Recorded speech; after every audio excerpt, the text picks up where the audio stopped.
नमस्कार फ्रेंड्स, एक बार फिर से स्वागत है हमारे यूट्यूब चैनल में। आइए देखते हैं क्लास 10th एक्सरसाइज 1.2 का प्रश्न नंबर फर्स्ट, जो कि एग्ज़ाम के हिसाब से वेरी इंपॉर्टेंट प्रश्न है, खासतौर पर सीबीएसई के लिए, क्योंकि सीबीएसई में हर साल ये प्रश्न पूछा जाता है।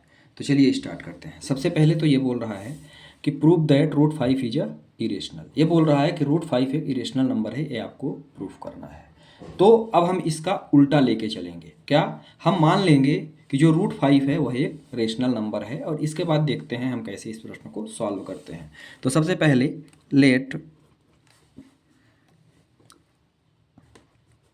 let us assume that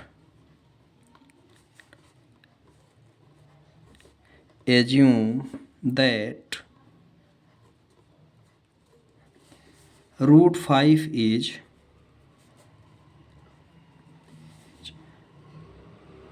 rational. ठीक है, मैंने क्या ले लिया कि भैया रूट 5 मेरा क्या है, एक रेशनल नंबर है। मुझे प्रूफ क्या करना है, इरेशनल। मतलब अब ध्यान से देखिएगा, मैंने रेशनल लिया तो रेशनल मेरा क्या होता है, या तो मैं उसको a/b या p/q के रूप में लिख सकूं। तो चलिए देखते हैं। मतलब ये है कि जो रूट 5 है उसको मैं a/b के रूप में व्यक्त कर सकता हूं, तब तो ये रेशनल नंबर होगा, है ना। तब तो ये क्या होगा, रेशनल नंबर होगा। अब ये जो a और b हमने लिया हुआ है ये क्या है, तो जो a और b है, a कामा b बोथ, ये जो दोनों मैंने a और b लिया, ये दोनों मेरे क्या हैं, को प्राइम है ना। क्या है, को प्राइम है। अब को प्राइम क्या कहलाते हैं, को प्राइम कहलाते हैं कि जिनका एक के अलावा कोई भी फैक्टर ना हो। मतलब इसका भी कॉमन फैक्टर, इन दोनों का जो कॉमन फैक्टर निकले वो क्या निकले, एक निकले। मतलब यदि मैं कहूँ कि जो फैक्टर निकालूं तो a इंटू बी या b इंटू वन, है ना, a इंटू 1 या b इंटू 1, तो इन दोनों में जो फैक्टर निकल रहा है कॉमन, वो क्या निकल रहा है, 1 निकल रहा है। तो मैंने मान लिया कि इन दोनों का फैक्टर जो है वो क्या होगा, एक के अलावा दूसरा नहीं आएगा। क्या ऐसा होगा, आगे चेक करते हैं। अब यहाँ आगे हम क्या करेंगे, इसके नीचे 1 ले लेंगे और इन दोनों का तिर्यक मल्टीप्लाई मारेंगे। तो जब तिर्यक मल्टीप्लाई मारेंगे तो ये मुझे क्या मिल जाएगा, under root 5b is equal to a। ठीक है, अब आगे हम क्या करेंगे, अब आगे हम करेंगे इसमें इन दोनों में स्क्वायरिंग बोथ साइड। दोनों साइड हम क्या कर देंगे, स्क्वायरिंग कर देंगे, बोथ साइड। ठीक है, अब स्क्वायरिंग जब बोथ साइड हम करेंगे तो आगे हमको क्या मिलेगा, इसमें आगे हमको मिलेगा भाई, यदि मैंने स्क्वायरिंग किया तो यहाँ पे क्या है, अंडर रूट 5b, इसका हम क्या कर देंगे, होल स्क्वायर, और यहाँ भी हमको क्या मिलेगा, a स्क्वायर मिलेगा। ठीक है, आगे देखते हैं इसको कैसे करते हैं। जब हमने स्क्वायरिंग कर दिया तो अब भाई यहाँ से रूट हट जाएगा, तो यहाँ बचा 5, यहाँ क्या बचा, b स्क्वायर, और ये मेरे पास क्या है, a स्क्वायर है ना। मतलब क्या हुआ, यदि मैं b स्क्वायर का मान निकालूं, ध्यान से देखिएगा, यदि मैं b स्क्वायर का मान निकालता हूं तो ये मुझे क्या मिलेगा, a स्क्वायर बाई 5। यदि मैं b स्क्वायर का मान निकालता हूं तो मुझे क्या मिलेगा, a स्क्वायर बाई 5। मतलब मैं यहाँ कह सकता हूँ, क्या कह सकता हूँ कि a स्क्वायर डिविजिबल बाई 5, है ना। तो सबसे पहले हम लिखेंगे a square is divisible by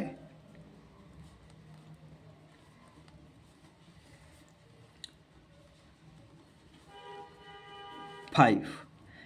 आप ध्यान से देखिएगा, यदि a स्क्वायर डिविजिबल है 5 के, मतलब यदि मैं कहूँ कि 25 है डिविजिबल 5 के, तो क्या a की वैल्यू डिविजिबल नहीं होगी, तो क्या 5 5 से नहीं कटेगा, ये रफ वर्क है किनारे में, तो क्या 5 5 से नहीं कटेगा। तो मतलब मैं अगली लाइन में ये भी लिख सकता हूँ, सो a इज डिविजिबल बाय 5,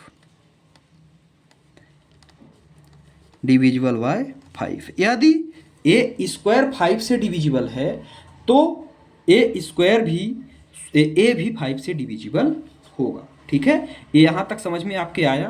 अब हम क्या करेंगे, एक अलग इंटीजर और ले लेंगे। ये तो मैंने एक लिया, इसको आप इक्वेशन फर्स्ट दे दो। ठीक है, सेकेंडरी यदि हम चलते हैं तो अब आगे चलते हैं, let A is equal to 5c।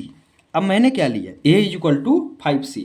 यहाँ था मेरा क्या, ए इज इक्वल टू √5b, तो यहाँ ए स्क्वायर इक्वल टू 5b² मिल गया था। अब मैंने ले लिया ए is equal to 5c, where C is, जहाँ सी क्या है, सी is an integer, N C क्या है, एक इंटीजर है। ठीक है, अब ध्यान से देखिएगा आगे क्या करेंगे। यहां भी हम क्या करेंगे, ए बराबर जो 5c है यहाँ पे, उसको इक्वेशन फर्स्ट में यदि देखें, यहाँ पे ये ध्यान से देखिएगा, इक्वेशन फर्स्ट में यदि हम ये वैल्यू रखें तो मुझे क्या मिलेगी।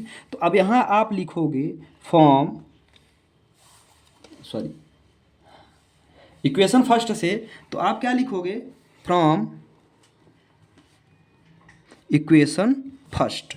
इक्वेशन फर्स्ट मेरे पास क्या निकला है, 5b² is equal to A square, यही है। तो यहाँ से क्या है, 5b² तो अपने पास है ही, और ए आपने क्या लिया है, 5c लिया है ना। ए आपने क्या लिया हुआ है, 5c लिया हुआ है, और इसका क्या हो जाएगा, स्क्वायर हो जाएगा। ठीक है, तो यहाँ से क्या निकला, 5b² is equal to 25c²। ये समझ में आ गया। यहाँ से क्या होगा, 5 से 5 कटा तो ये क्या हो गया, b² is equal to 5c²। b² is equal to क्या आ गया, 5c² आ गया। मतलब कहने का ये हुआ, अब यहाँ से आपके समझ में आ रहा होगा कि जो यदि मैं c² इज इक्वल टू निकालना चाहूँ तो b²/5 हो जाएगा, होगा यहाँ पे। तो अब यहाँ हम क्या लिखेंगे, जो यहाँ ऊपर लिखा था क्या, b² is divisible by 5, b² is divisible by 5। तो यहाँ आप लिखेंगे b² is divisible by 5, so b is also divisible by 5। यदि b² 5 से कट रहा है तो b भी 5 से क्या होगा, कटेगा। इसको आप दे दो equation second.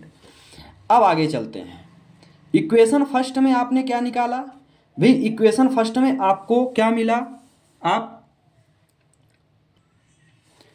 a² is equal to 5b²। इसका मतलब क्या था, इसका जो फैक्टर है ये डिविजिबल किससे हो रहा है, 5 से। जो जिससे डिविजिबल होता है वही उसका फैक्टर होता है।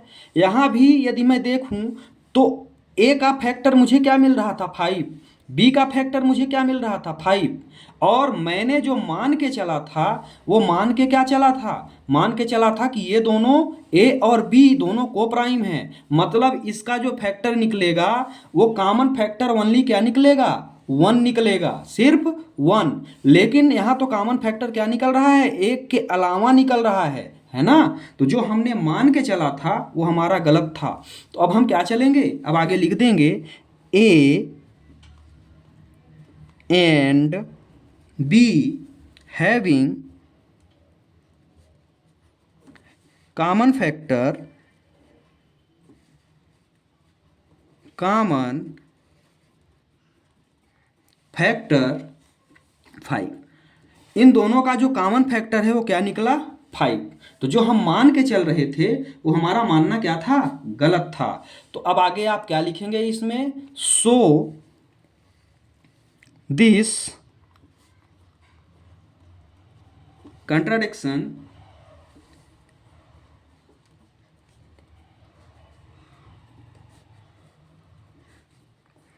these contradictions is a region, is a region because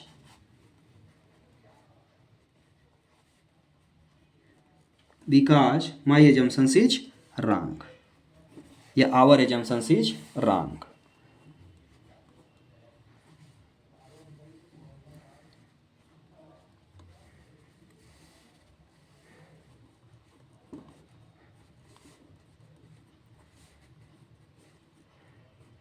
my assumptions is wrong. ठीक है। So √5 is irrational number. Irrational, ये क्या है? इरेशनल है। ठीक है।